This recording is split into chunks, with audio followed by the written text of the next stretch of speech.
Good afternoon. Oh, are we doing a podcast now? Sorry. What happened? I was looking at the countdown and I missed it. I missed the Yeah, countdown. but it was even cut short. That's why you were surprised. I'm going to put the guy in the back. But I was looking at your new profile picture, so it looks just like you. Right? It's me. It is. So welcome to the hard truth, everyone. We apologize for the delay from the last episode. There have been some scheduling issues, and as people may be aware, there have been some rather shocking, horrific, and sensational events that have overwhelmed the media for the last few weeks since the beginning of May. And it's a lot. It's a lot to take in. And so that's caused us a little bit of delay. But now we're back, and we want to talk about Roe v. Wade. And I want to just say this as an intro, and then I'll let you speak because I really want to hear what you have to say on this. I never thought, first of all, I never thought in my lifetime I'd have to have this conversation. I mean, because this issue was settled when I was around the time that I was born.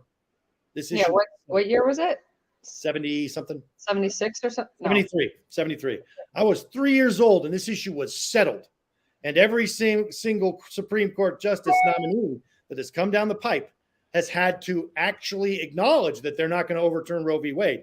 And every one of them got up, everyone appointed by Trump got up and lied.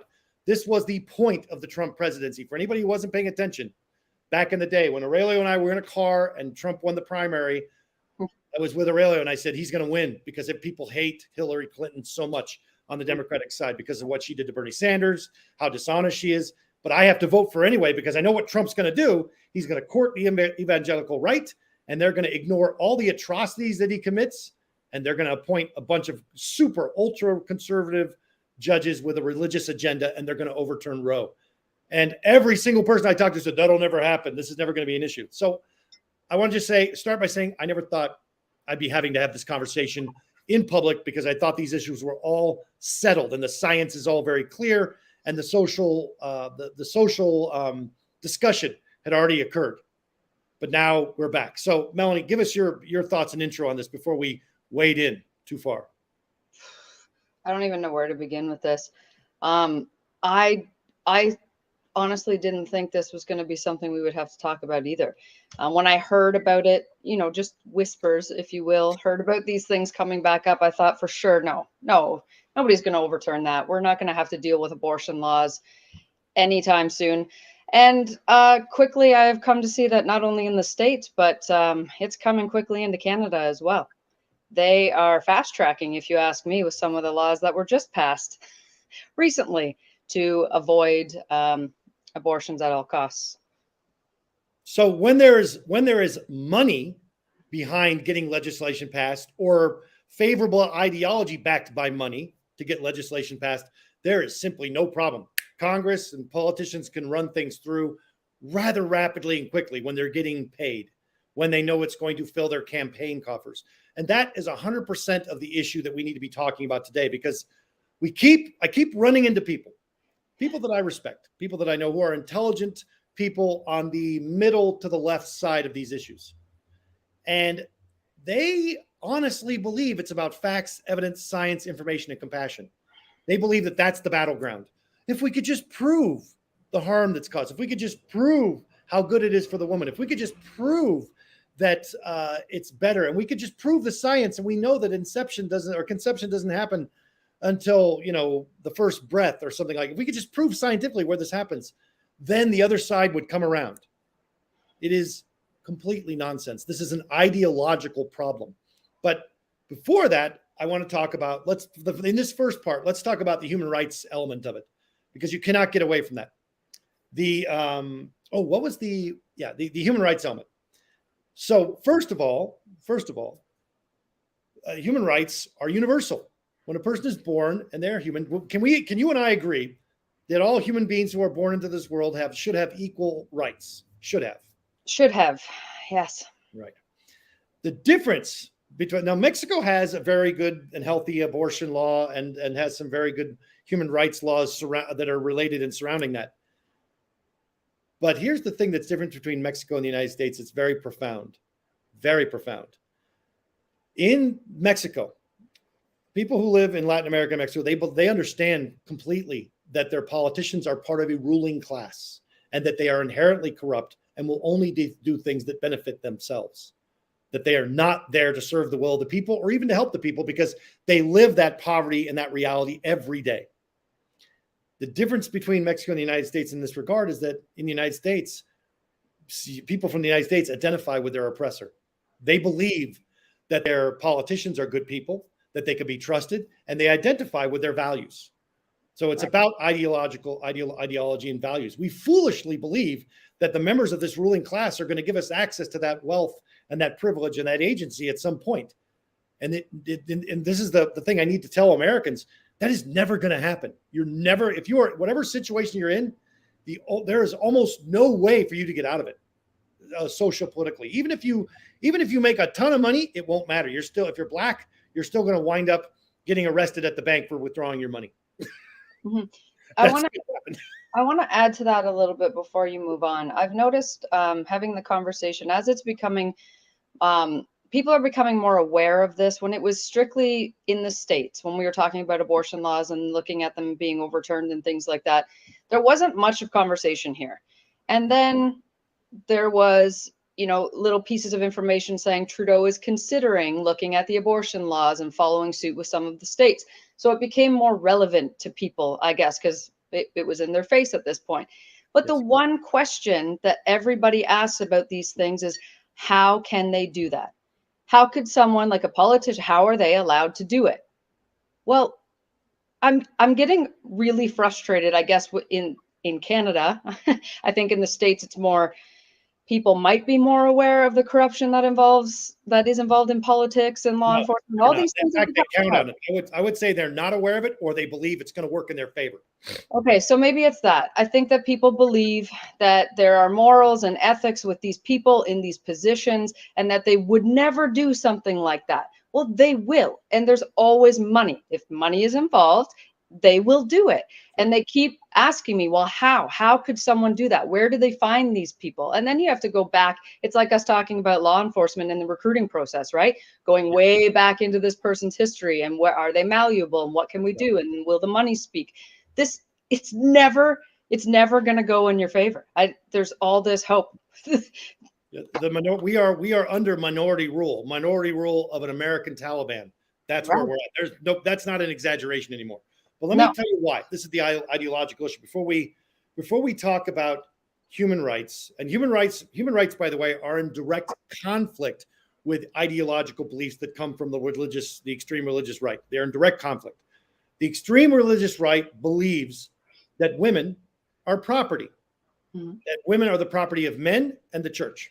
That's it. They have no other purpose other than to serve that in that role as subordinate and ownership. The way we know this is because of the way that the Roe v. Wade opinion, the new overturning Roe v. Wade opinion, the leaked opinion, deals with this issue by citing one of the judges from the witch trials, who is often cited. This guy Hale is the guy who actually was put two women to death for being witches. All right, he presided over those trials, and more importantly, he is cited as being the core for the central belief that women cannot be raped by their husbands because they are bound in their marital vows as objects and property to the men that they marry. Right. They are bound. Doesn't matter. What? Consent doesn't matter in those situations because consent doesn't exist. You've already they believe that by signing, by giving the marital vows and before God and before your family, before the church, that you have given complete and total consent for a lifetime of sexual activity that you have no choice in no more. You've given up your choice by virtue of being married. That's the trade-off. You now get to be owned by a man. And if you listen to any marital vows, the part where the marital vows for men and for women are extremely different. Do you accept your husband as your head of your household, and do you submit to him body and soul? That's not a joke to the church. That's a literal dedication of your body, soul, whatever you are, now is owned by your husband, who is the head of the household, and they are governed by the church. So whatever the church says, the husband will explain to you, and that's what you got to do. So that's the first problem, the ideological problem. Anyone who wants to argue this point, shut the fuck up. I know what it is, and you do too. And that's the other thing. Related to this issue is there's a lot of social media content out there about, well, good men don't want to get married anymore because whatever. No, the problem is good men can't. There are really very few good men, and they can't get married because most women are not willing to submit themselves to this sort of property ownership anymore. They're just not.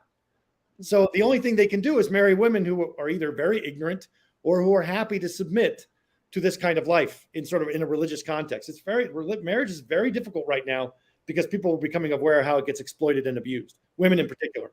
It's not a good deal for women, and it's sometimes not a good deal for men either. So that's the ideological part.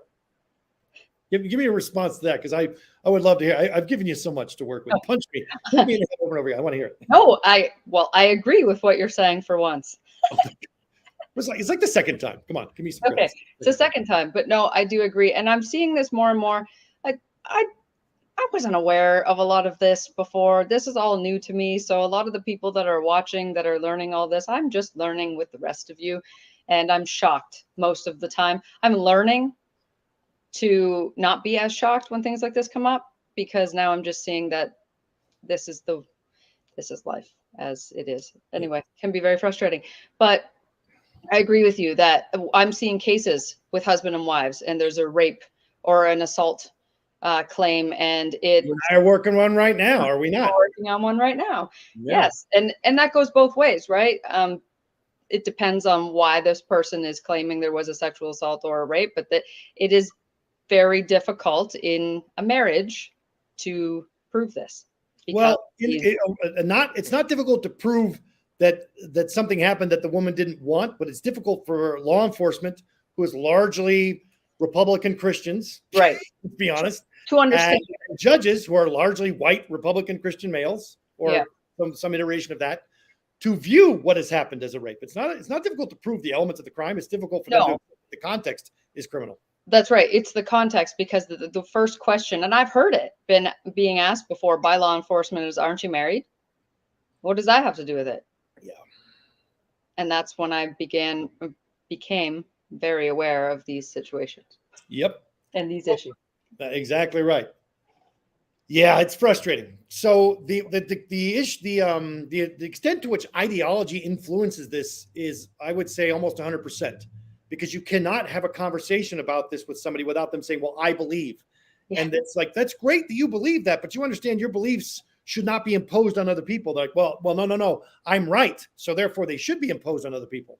And I want to craft laws and legislations and change constitutions and change ideas based on what I believe personally, not based on what's good for other people in their context, but what I believe how I believe they should be living.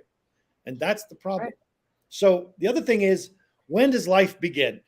Most people who quote the Bible, and they believe life begins at conception for some reason.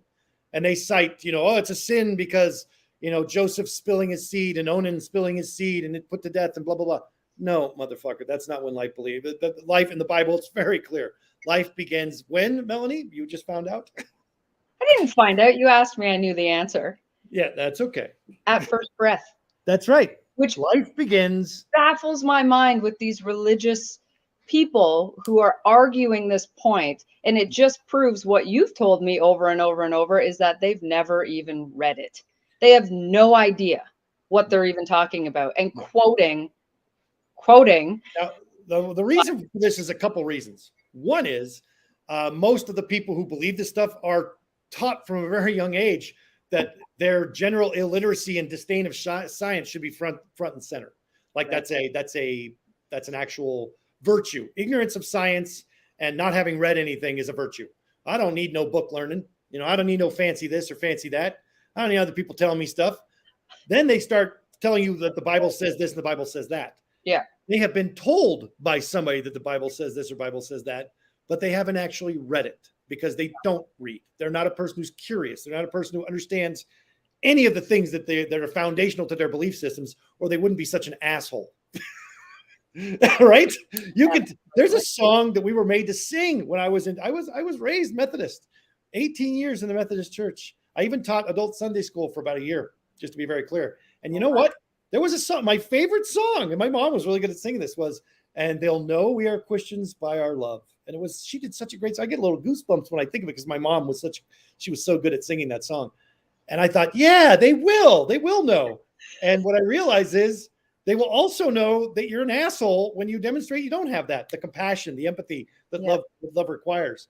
So whenever I hear a Christian screaming about this stuff or trying to force someone else into a condition or situation that will destroy them, all I'm thinking is, look, you're just an asshole using religion to control other people because you don't know how to behave like a human being. You have no compassion in you. So that would be, if Jesus came back right now, he'd turn around and go back, because he'd go, oh shit, they kill brown people. They kill brown people in the United States. Yeah. So life, to be very clear, in the Bible, makes it very clear, does not begin at inception. It begins at first breath. And that becomes important because of this belief that women exist simply as a vessel to reproduce, especially if it's going to be a male. What they won't tell you is, maybe if it's a male, we should keep the male and let the woman die. They won't tell you that, but that's the underlying thing that's going on in their head, right? Because what they don't want is for women to have rights. Every single person who's written on the subject of abortion treats the woman as though they don't even exist. I mean, in terms of being anti-abortion, they treat the woman as though they don't exist as a person and have no rights as a person. The problem is this: until the fetus is out of the body, they represent a potential health risk to the female, and they can't exist separate from the female. So we have a lot of people who are pretending to understand human biology and female biology in particular who do not. Does it ever, let me ask you this as a woman, does it make you cringe when you hear men explaining foolishly how women's biology work? Like when they say things like, well, when women are raped, their body can defend against it. There's a natural mechanism by which when you hear that, when you hear men talking about that and saying things that are blatantly untrue, how does it make you feel? Well, when I hear men talk in general, I usually am pretty disgusted. Sorry about that. This topic, no problem. On this topic in specific, it's infuriating. And there are many different issues I find in that, like you said, this is about women not having rights. Okay. This is what we are discussing. But there are many other things that come up with this that men are trying to teach us about. Like they don't even understand the different types of pregnancies that can happen, that can cause the female who is pregnant to die if this is not aborted, right? There are different types of pregnancies, but they're explaining to us that these women in this type of dangerous pregnancy situation you cannot have an abortion. So then technically both people will probably die. The baby and the mother is going to die in these different situations. But these men are deciding and telling us how our bodies work. And specifically in rape, like you said, men will say, well, she was able to climax during the rape, so it can't be a rape. They don't understand the basic way a body works in general. Their own, they don't understand, and they definitely don't understand ours. I can hear Aurelio in my ear telling me this. This is what he would say if he would write here, which he is. He would be, if he was on the air with us, he'd say, well, men who say that kind of thing about women climaxing during rape is enjoying it. Those are men who've never actually probably been with a woman while they've climaxed, I'm guessing. Probably. Because they just don't understand what that is or what it looks like. And they don't understand the context or how biology works. Or how, the basic human body works. Yeah, they need to understand that, because men can be brought to ejaculation against their will as well. That's right.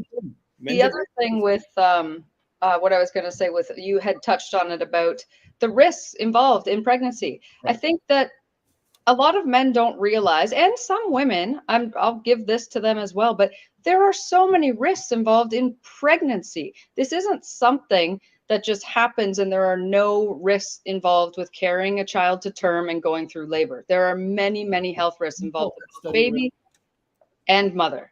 And a lot of people don't understand these things. It's just like, well, she's pregnant, she had a baby, that's great. No, there's a much deeper situation that can happen in all of it. It's potentially life-threatening each time. But a lot of people also don't understand that. So the vulnerability part, this is really good, because NPR on the precipice of this release of this draft decision by the Supreme Court, NPR and the released an article about a study related to women who had been either denied access to an abortion or who'd gotten an abortion, and they were studying the consequences and the vulnerabilities. First of all, everyone agrees that if you're white and you have money, none of this Supreme Court bullshit really affects you because you can travel and go around and order pills online, and you can terminate a pregnancy if you want to, Right. if you are somebody with wealth, privilege, and means.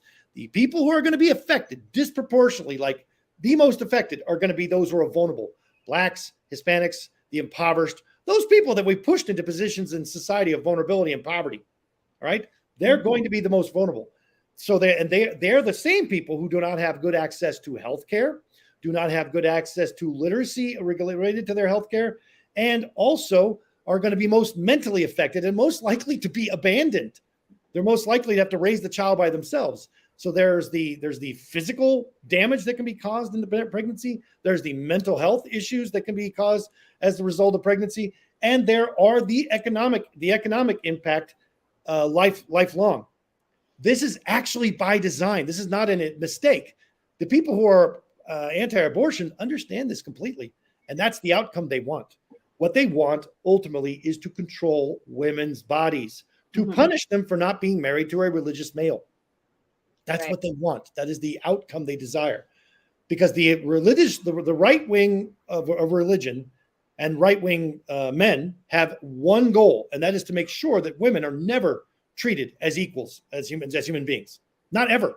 Not in any way or shape or form. Only as property. Only as being a vessel for having children, because the men in these groups believe that.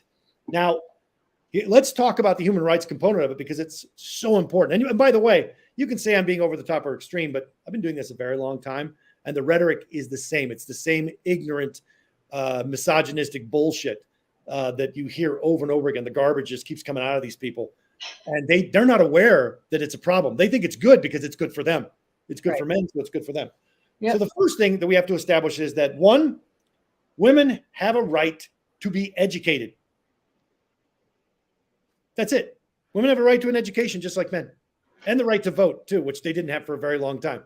Women are not in the Constitution. They're not mentioned in the Constitution until they get the vote, right? Because they were considered property up until that time, even up until the 80s, when all the the rape laws were repealed for marital rape in Oregon. The last case was there, where it was totally legal to rape your spouse. So that's the first part. They have a right to an education. They have a right to vote. They have these rights as a human being. The next thing is they have a right specifically to sexual and reproductive education. This is why Planned Parenthood is the enemy to the religious right, because they educate women. They don't make women get abortions. In fact, they help women get health care and around their pregnancies. If a woman needs birth control, they help them get that. If they need prenatal care, they help them get that. If they need access to abortion for whatever reason, whatever choice they're making, they give them that. And they document it better, and they get better history, and they do a better job than most actual doctors who are out there, who are men who do not understand women's bodies and like to dictate stuff. So that's the first thing, the right to a sexual reproductive education. Do you see that under attack? That's what I want to, because I do, and I want to know what your perspective is. On which part? The birth control portion of it? Basically, the portion of women having a right to being educated about their sexual health and their reproductive health. But they're right now in the United States, there's every single person who's essentially against abortion is also against women having knowledge and information about this. They don't want women to understand their bodies. They don't want women to understand their reproductive rights. They don't want them to understand their sexuality. They want to suppress education about that to the extreme degree. They get very angry if we talk about it. Men and women, and they are suppressing it, and it's going even further at this point. It's not purely speculation, but now they're going after forms of birth control, right? So now they're going to be looking into turning birth control into an illegal method because of this whole when is a baby argument. They're going to turn it into attempted murder. That's what they're going to do. Right. It's specifically starting with the form of IUD, because it doesn't allow implantation, and that's the argument. Is it at implantation, or is it this is a really difficult conversation, because it's only difficult if you're talking to people who are uneducated, which is most of them. It is everyone. And just the pure ignorance behind it, and everyone leaves it. They try to make this argument simplistic, and it is not. Because I had this conversation recently, a few days ago, actually, and I was talking more in depth like we are right now. I was talking about what this actually means. It's not just about the woman's right to choose, okay? Because that's the surface argument that everyone is having. It should be their right. Why are we even having this conversation? Yeah. And then, of course, me starting to get into the topics of interest that are deeper, I looked like I was insane. They're like, no, it has nothing to do with women's rights. We are equal. We are this. And then The quickest way to whitewash rights, and I didn't realize this until maybe 3 years ago, I started to understand it better. And then as I've lived in different places and have different conversations and educated myself better and work more cases, I start to realize this very clearly. The quickest way to whitewash human rights is to pretend that everybody's equal. mm-hmm. Pretend that everybody is equal, and therefore we treat everyone equal. In other words, what you're saying is we're not going to recognize your vulnerability. We're not going to recognize your conditions, and we're going to make you eat from the same table, play at the same field as everyone else, despite your limitations. For example, imagine a building. Okay, everyone's equal. We don't need to put in ramps for people with wheelchairs. Right. We don't need to put in elevators for people who can't climb stairs. Now, that's not how you make a building. You have to make a building so that it's equally accessible to everyone, all public spaces. Yeah. That's just a simple concept, but the reality is it identifies the fact that we're not actually all equal. We don't have the same abilities. We don't have the same vulnerabilities. We don't have the same agency. We don't have the same access. We're not raised in the same level of poverty or financial stability. And once you realize that, you realize anybody saying we're all equal, they're trying to say, shut up. I don't recognize your vulnerability or your or the fact that you're being exploited in different contexts. I don't want to recognize it. That's what I'm hearing. That's right, and that goes back to that post that I shared from you a little while back. What was it? You're lucky we're going for equal rights and not revenge. That one that stirred up a lot of anger within white men. That publicly posted. Everyone should go and take a look at that. It's very interesting. Yeah. But they were talking about like, no, you do have equal rights. What are you talking about? Haven't you learned anything? We settled this. Yeah, we've settled this. Why are you talking about this? And I didn't even put anything about it. I just posted that and let everyone. But people honestly believe in their own head because they don't want to see the vulnerability and all of these issues that we have enough. Women are equal. Don't you know that? How can you not just respect that? And stop telling us you're not. Stop because it says you're equal. And if I just pretend you're equal, the way to make sure that society is blind to poverty, exploitation, inequality, and rights is to claim that everyone's equal and to act with arrogance that everyone's equal without turning your gaze to seeing the poverty, to seeing the exploitation, and to seeing the inequity, the unequal rights, the unequal access. But one of my favorite conversations with my mom was talking about something about a year ago. She's a registered nurse and she is pro-life. She's also very pro-life. She's pro-choice, actually. She's pro-life, but pro-choice. Personally, she's pro-life, but publicly she's pro-choice because she believes she just made a choice and she gets to make that choice. Yep. But she's been an RN for like 35 years. And she was talking about rights. And I said, well, Mom, do you remember when Dad died? When you went to go get a loan for a house, how easy was that in the 70s? It was nearly impossible because you couldn't get a sign without your husband co-signing or your father co-signing, no matter how old you were as a woman. Yeah. This idea that we're equal is nonsense. Because society does not treat us as equal. We do not treat each other as equal. On paper, it's a good theory, but it requires people to do it, and the people aren't doing it. So this exploitation, the poverty, and the inequity is evident. And by the way to avoid the conversation is by saying we're all equal and I don't see differences. That's a very unhealthy way and a very unproductive way to look at it. But it's also the language of the oppressor, frankly. That's right.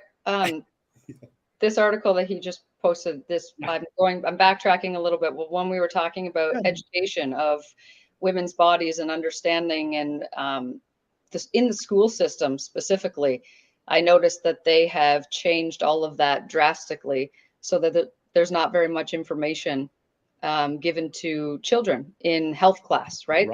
They've monitored everything and they're sending home consent forms. And do you want your child to learn about this? And even if you say yes, it is watered down. It is ridiculous. Most of the time they're talking about food. at this point. Like health class where we used to learn about sex and babies and sexually transmitted diseases, all of these things is pretty much watered down and pushed out. And now it's more about like healthy habits. Right. They're taking it right out of the system. That's right. They're taking everything out of it. What they're trying to do is make sure that people are not aware that these are problems. They're trying to pretend, they're trying to hide it they think that by removing it from their curriculum, that they make the problem go away. That's right. Well, all they do is they remove the conversation from the public sphere and prevent people from having conversations about it and awareness about it. It's the same way Americans treat poverty. We don't want people to see poverty. Aurelio was commenting. So I have my VPN for my Wi-Fi here, so I can watch American channels and watch American platforms and things like that. So we watch American news and we watch American shows. And in those shows, you can see them talking to regular people. And he says the same thing. He goes, "It's amazing to me. The news programs, you have these very attractive people, very attractive millionaires talking to regular people. Whenever they go out in the community, you don't see, it's not like Friends, where everybody has a nice apartment, everybody's got perfectly groomed hair and stylish clothes. What you are seeing is unattractive people like me who have very poor, who live in conditions of terrible poverty, barely have an understanding of the English language, and may have to work 3 or 4 jobs just to survive. That's the reality for most people.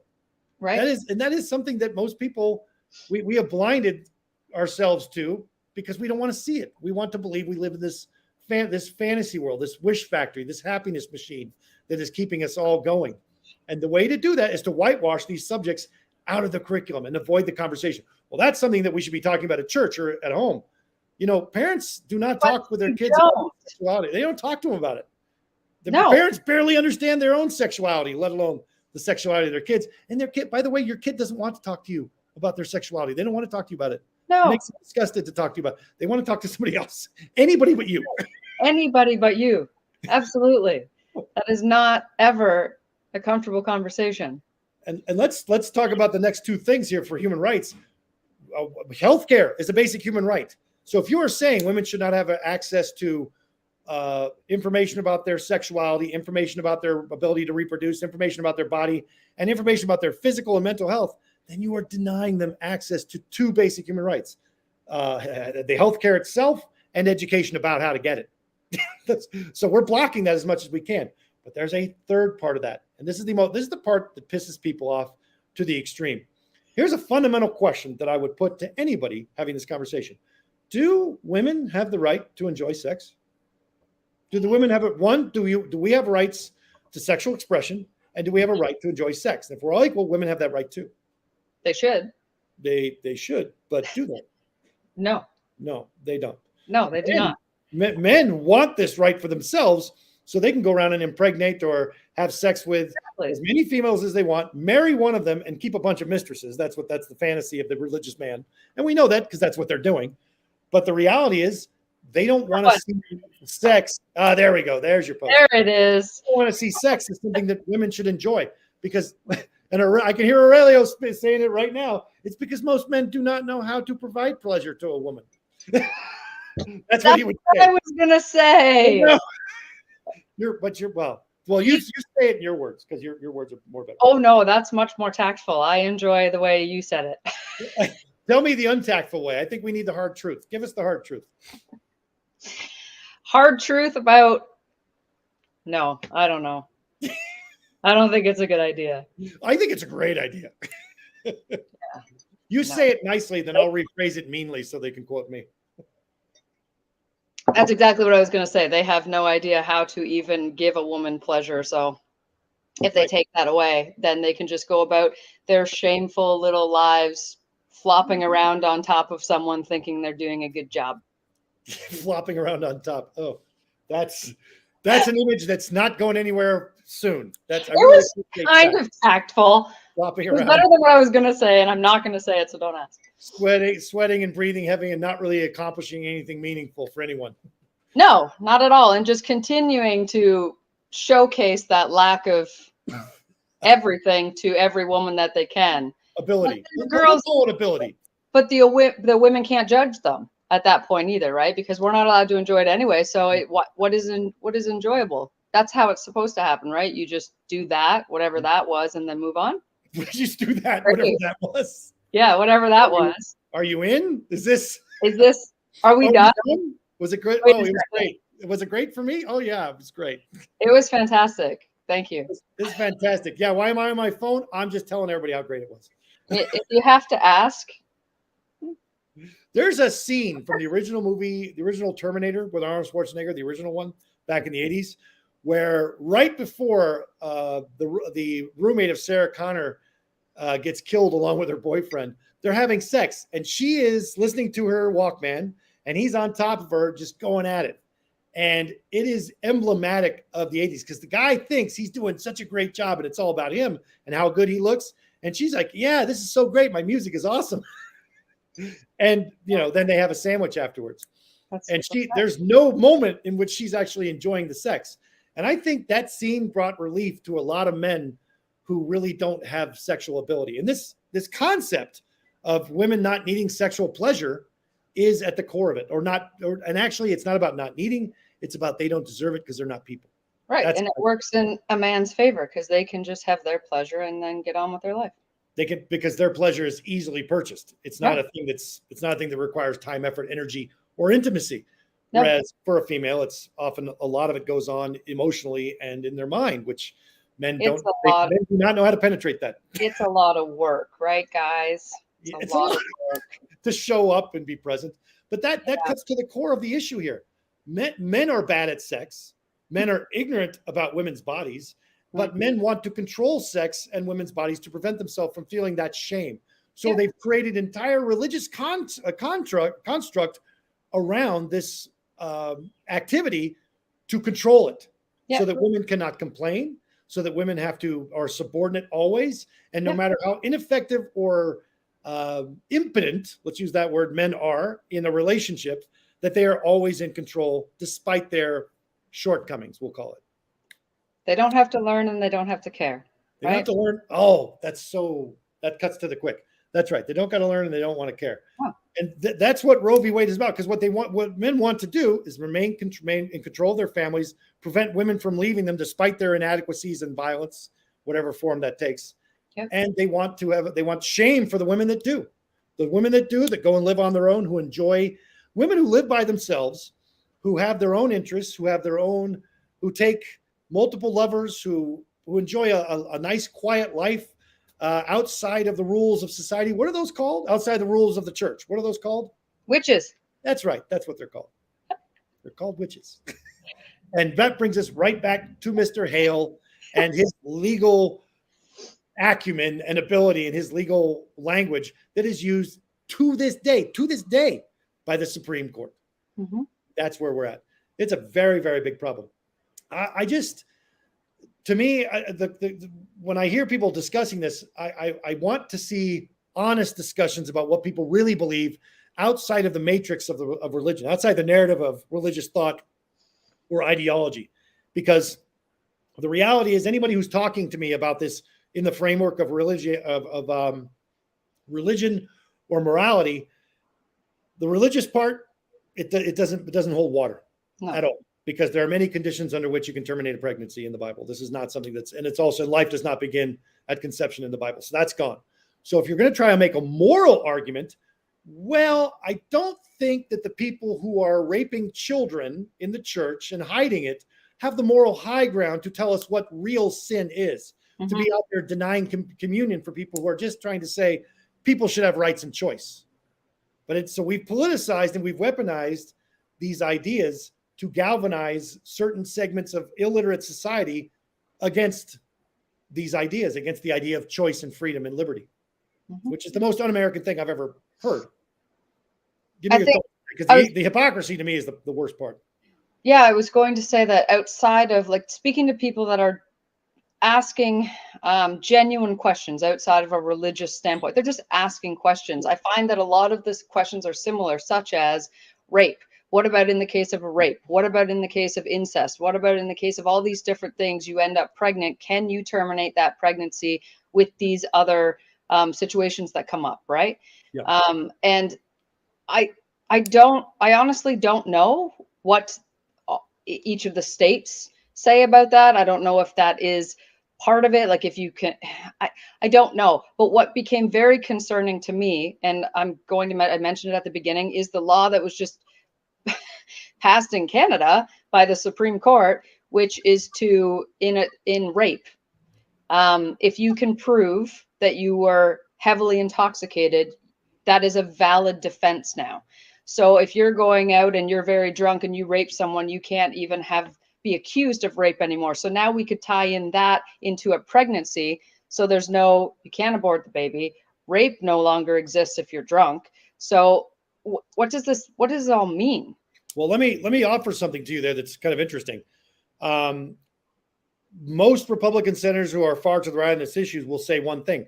Oh, well, women have a way to defend themselves. Their bodies can reject the pregnancy if they're being raped. That's the first thing. So if their body didn't reject it, then that's not rape. The second thing is, if they were raped and somehow they become pregnant, they should accept it as the gift from God that it is. What they're saying is, what they're not acknowledging is the legal tie that now exists between the rapist and the victim that will be there forever. And they can be abused, and that person can be exploited and jerked around. And they're not, that man is not going to be in their life paying child support. They're going to be there either in prison, or they're going to be, now they're going to be suing for rights to visit their child, to have the woman who was raped bring their child into prison. So they have to watch them. So they have to be there with them. That's a form of secondary victimization. Right. That's the first part of that. The other part is that I keep seeing this happen over and over again.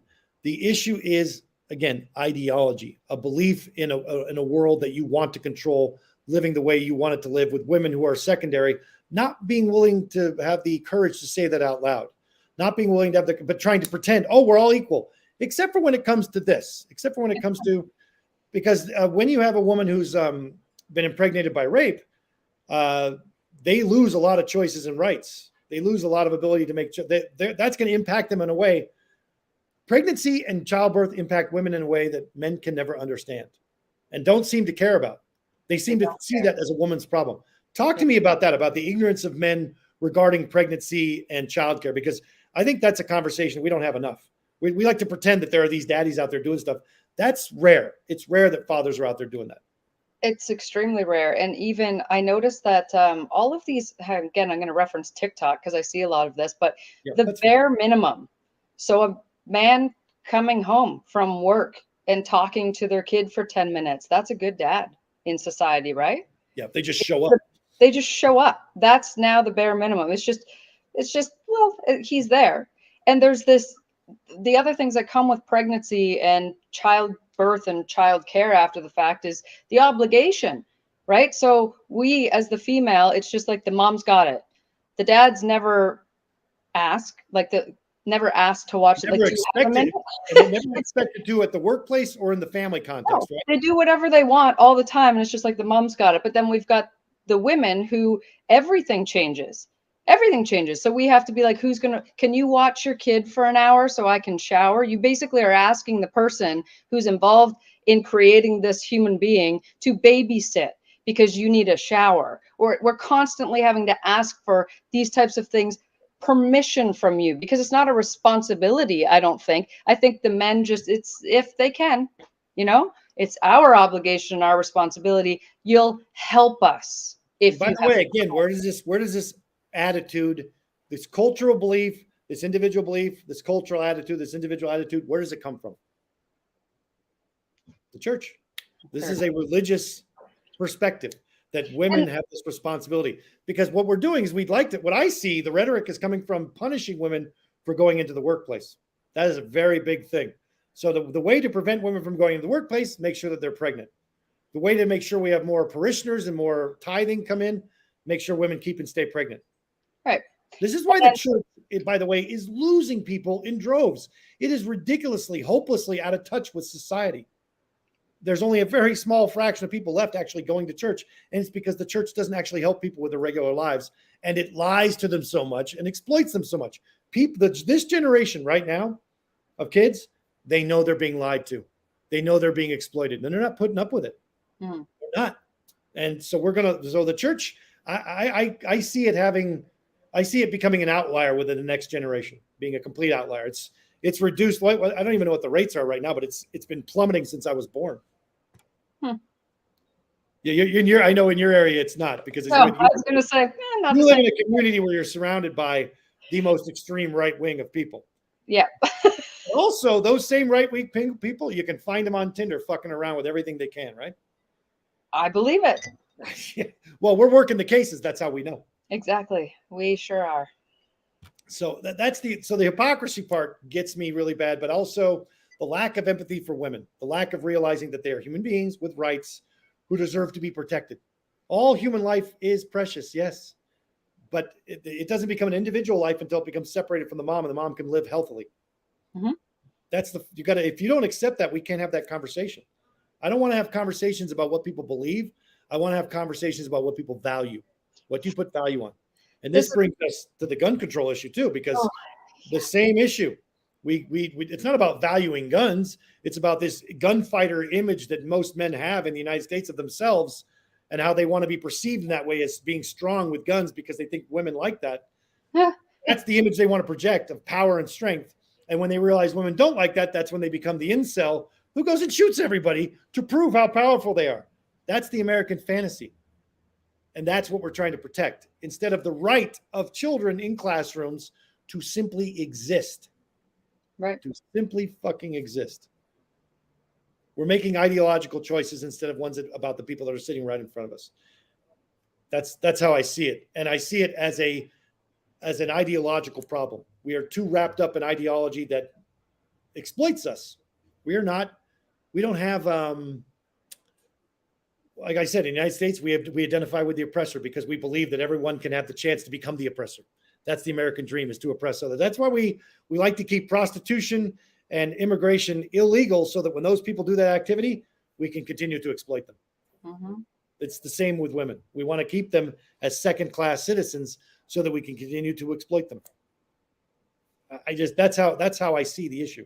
Do you see it differently from your perspective? Because I feel like sometimes I'm like, am I seeing this right? Because I can see the activity.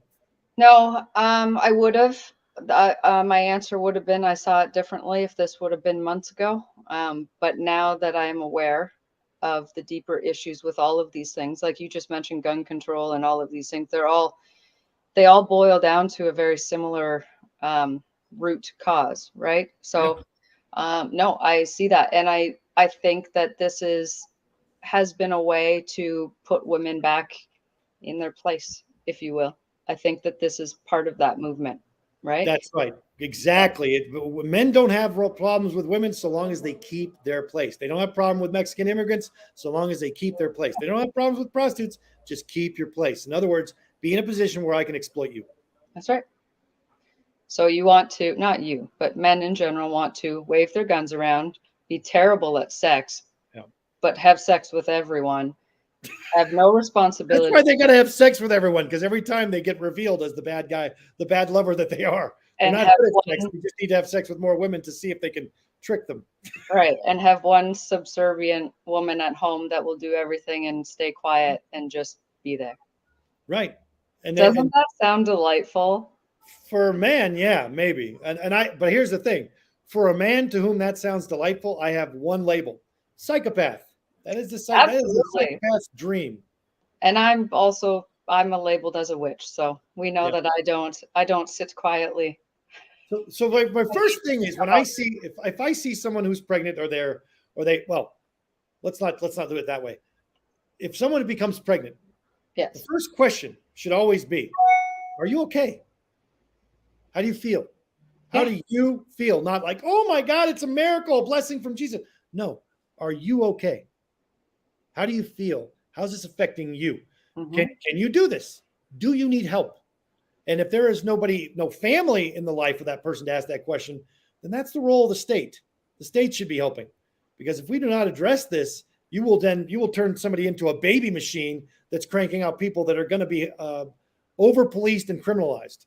Mm. You have a whole new set of problems. And when people try to bring up that argument that this is about human rights, this is about caring for each individual life. Okay, so when does the caring stop? Because if that child is born into a situation like that, when do you care about them? because if they're living impoverished or they can't eat, they can't do this, they have a mom Clean that water. Let's just use water. Let's not even talk about food. Let's just so say when clean where water. did the care go? Where did the care go after the baby came out? Because it doesn't seem to matter. And then I had somebody post, I found it interesting. I'll say interesting loosely, but there's this formula shortage, right? Yeah. So then it was the next argument based on the woman's body was, well, this formula situation shouldn't even matter to you. You should be breastfeeding. And then it went into that situation. Oh my God. Yeah, like everybody can breastfeed. This was a man telling a group of women that they should be breastfeeding. And if they cannot, he said, and I get it, some of you can't, but there is a surgery to correct that. Yeah, there's a surgery to correct the guy too, pretty sure. Mm-hmm. Exactly. So what your argument essentially is when you are overly vocal and caring so much about the unborn, the rights of an unborn fetus, but do not care about a living child in front of you, that's a level of hypocrisy. I'll give it to you one better. If you're doing that, then you are a tool. You are a tool of an oppressive government system and an oppressive religious system. You are a tool. You are being exploited because you are stupid. Yep. It is who called it this? Was it Zizek who called? No, it wasn't Zizek. He called it the wandering herd. Yeah. The wandering herd. The idea that there are people out there who are so fucking dumb, and that's most people, that they can be manipulated because they don't have the education, the intelligence, or even the strength of character to do things other than what they're being shown in front of them. So you can move the herd by basically making certain sounds or noises or saying certain phrases. You are part of the fucking wandering herd if you're out there screaming about that you're pro-choice while also attacking people who are children, no matter who they are. Doesn't matter what nationality they are. Doesn't matter their skin color. If you are for putting children, for example, in cages at the border because you think it's a good punishment for them, or you are not funding the welfare system, or you are not funding the what's the other one? The foster care system. If you're not funding the state foster care system, if you're not trying to fund, if you're not funding basic education in school while fighting against reproductive rights for women, then you are a tool. Mm-hmm. You're just an asshole who's easily manipulated because you don't understand the difference between truth and reality. You think that you're going to be part of the ruling class someday, and that's making you into a mega dick. Instead of you being somebody who's actually an empathetic, caring person. And by the way, you're not showing Christian values. When you speak up on this issue, you're showing that you're everything but a Christian. Because a good Christian doesn't think in these terms. They're not thinking about how to assign the label sinner to anyone. They're thinking about how to help people. Good Christians help people. My church, every Thursday, we had a spaghetti Thursday where we just have a free spaghetti dinner. It was the best thing we ever did because people from all the community, homeless people, prostitutes, transsexuals, drug addicts, people in the community could come there and get a fucking bowl of spaghetti and some bread and something to drink. That is the role of the church, to help people. That's what I think of when I think of Christianity. If you're doing something else, if you're promoting some prosperity gospel or you're going around deciding who's a sinner, despite your own fucking huge transgressions, I don't even want to know you. You're a disgusting human being to me, and you shouldn't be talking. You do understand that by going to church, you get to be forgiven for your sins that you commit during the week, right? And you start all over again. That's Catholicism, but yes, but it's a belief that people have. And up here, agreed. We had this spaghetti. It was like I think it was Thursdays here in the churches as well. But it did not prevent the people that were hosting that from being assholes all the time, every day of their life. You're supposed to be a Christian by example. That's what you're supposed to do. That's the only way it works. Right. You're not supposed to pray. And by the way, also prayer, not supposed to pray in public. When you pray in public and other people see you doing it, God does not hear you. That's what the instruction manual, the Bible makes that very clear. God does not hear prayers that are said out loud in front of other people, ever. He sees it as hypocrisy and as a form of egotism. But I don't think any professional athlete got that memo. Nope. They're all praying right now at the start of their game. When you're seeing, so this is what I'm trying to, this is how I'll close this with you, I think, for my part. When you see this debate going public and people talking about it in the public forum and not allowing people to make their own private choices, not protecting private choice, not protecting human rights. When you see people doing this public, it's because they're trying to get some gain from it, some economic gain, either Right. more followers, more likes, more clicks, more donations. And that includes religious people, politicians, and athletes. That's how I see it. It's I all agree. money. It's all money. You said one thing. This was many, many months ago, Yeah. and it definitely works in every situation. But you always said follow the money. If you can't figure out the problem, follow the money, and it has been relevant in every single situation. That's why we have some of the dumbest people on the planet as politicians right now. Some of the foolish, most dumb people. Oh, here we go. 4 in the regulars get some key findings here. 4 in 10 people admit they know little to nothing about human rights, but they are happy to participate in surveys about human rights because they think that their opinion and their beliefs matter, right? Yeah. 2 in 3 say people take unfair advantage of them. More agree they disagree that undeserving people benefit from them, and 1 in 7 say there's no such thing as human rights. Holy crap! Wow. Yeah, well, I would imagine those people are Americans, right? Most of those worldwide. Oh shit! It's not just Americans. Oh fuck! Don't worry, there's a lot of Americans because we're in very educated and we're super assholes about our privilege. That's the thing, and we export our violence and our narrative to the rest of the world to follow. So Canada's coming up behind you. Well, it's right on top of us as usual, flopping around, not knowing what to do. Right? What to do? Just flopping around and breathing heavy. Flopping around, hoping to breed. That's not going out of my head anytime soon. The miracle of life. There you go. Oh man. So I really appreciate Aurelio's backup on this because he does a really great job with the visuals and pulling up the right stuff. If you have any questions about this and want some of the more of this information, yeah, Maddie, exactly. Hard truth. If you have any more questions, put them in the comments and we'll respond to them. But do you want to? I want to let you, Melanie, close out on this issue because I feel like I've talked the most and I have a lot of information, but I like your perspective more than like mine because it's often more informed, even though mine is grounded in some stuff. Yours is grounded in better experience than me. Well, not better experience. Experience, well, yes. Bad experience, better, more experience, and more truth. You receive more hard truth than I do. Unfortunately, I'm insulated by my skin color and gender. That's absolutely right. There's too much to unpack to end it, but I would just the general thing that I would say is that these conversations, they're not even conversations. We're having a conversation because we understand the depths of it and the perspectives of it and things like that. But if you do not understand and you're just giving an opinion, you're not even having a conversation at that point. You're just showing how stupid you are. And I wish people would understand that not even a debate, but this back and forth where you're bringing up these issues. If you don't understand anything about it, stop talking about it. That's one of the reasons that I like sharing this space with you, because one, I think you're intelligent, obviously, but you provide a perspective that I don't have. And by the way, the opposite is not true. You understand men's perspective very well. We never shut up about our perspective. So you never shut up about it. But I don't think enough space is created. So let me ask you to give a moment to talk to any of the women who are watching this who might be not really fully understand this and might not feel comfortable talking about this, having their own experiences. Give a moment to say, what if you could talk. If one of them asks you, "What do I do? I'm in this situation. What do I do?" Tell them what you think.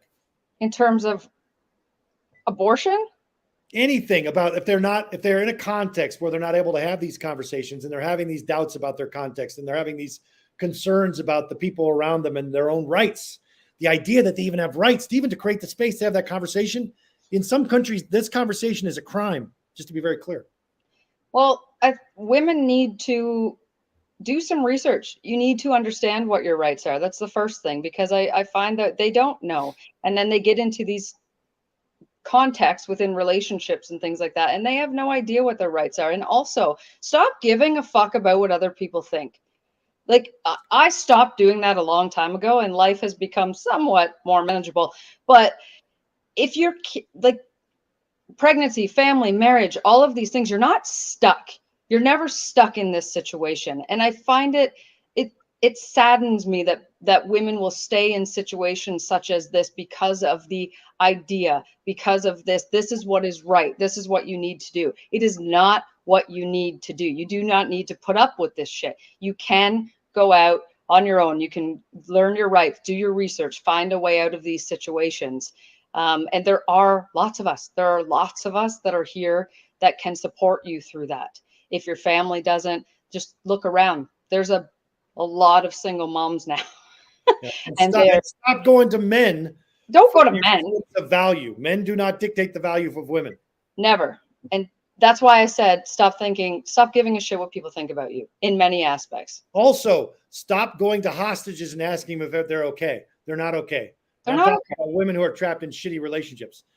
I've been trapped in shitty relationships. You've been trapped in shitty relationships. When we were in those relationships, you had to pretend for the sake of a relationship that it was going well and for the sake of everyone around you, because you thought maybe you could make it better out of some sense of loyalty or identity. And on that note, other women giving women in those situations advice, stop fucking making excuses for the men. Stop saying, well, it's just once. Maybe you just turn a blind eye. Stop giving bad information. Just stop it. Stop giving bad advice. And on that note, one size does not fit all. All of us need to stop giving advice to other people as though our advice fits their context. That's first thing, before anybody wants advice from me on something, I want to know who they are, their context, and their abilities, their vulnerabilities, because that will dictate what advice is useful to them. In some cases, I was having this conversation with Aurelio before the podcast. In some cases, abortion might not be the most healthy, best idea for a person who's pregnant. That's right. In other cases, it might be the only thing that saves their life. There is not a one size fits all for this. And this ideological notion that there is propaganda. Yeah. It is propaganda designed to make other people money and exploit you. Okay. I want to say this to everybody, men and women alike. Everybody has value, inherent value as a human being. Everybody, no matter what you've been told. And women in particular, you do have value outside of your reproductive ability. And if you are in a context where that's your only value to the context, to the relationship, remember that when that goes away, they're going to discard you because they don't care about you. They care about your reproductive ability. You need to be around people who actually see who you are and care about you because of who you are, not because of what you can give them. Because of the person you are. That's right. Eventually I'm going to find people who actually care about me for who I am. That's going to be great. I can't wait. Likewise. Exactly. Oh, let's any final thoughts before we go? Because I think that's a good note to close this particular segment on. This is going to be, we're going to have to cover this again. I can tell you right now, we're going to have to do it again. Oh, there's so many more issues we need to get in on this topic. I think that's a good place to end. I honestly do. We could go on for hours. That's right. But let's just say it this way. It's a human rights issue. And if you don't think it's a human rights issue or don't recognize that other people have basic human rights, then you are part of the problem. Right? And the people who don't understand it, you do. You have human rights. You have basic human rights, and they are usually going to be protected inside your Constitution. So even though Roe v. Wade might be overturned, this is going to necessitate a response at the state level where these things need to be protected. All right. Thank you so much, everyone, for joining us this week. It's a tough topic, but we're glad you put up with our insight and our lack of insight. And remember, men, stop flopping around, knowing what you're doing, pretending to be able to, accomplish something when you are just trying to breed. It's pathetic. Women see you when you're doing it. And if you have to ask if it was a good time, it wasn't. It wasn't. That's right. If you got to ask if they enjoyed it, it wasn't. If you got to ask if they orgasmed, they didn't. So, everyone, on that note, have a good week and go educate yourself before you open your mouth. Yes, this has been The Hard Truth.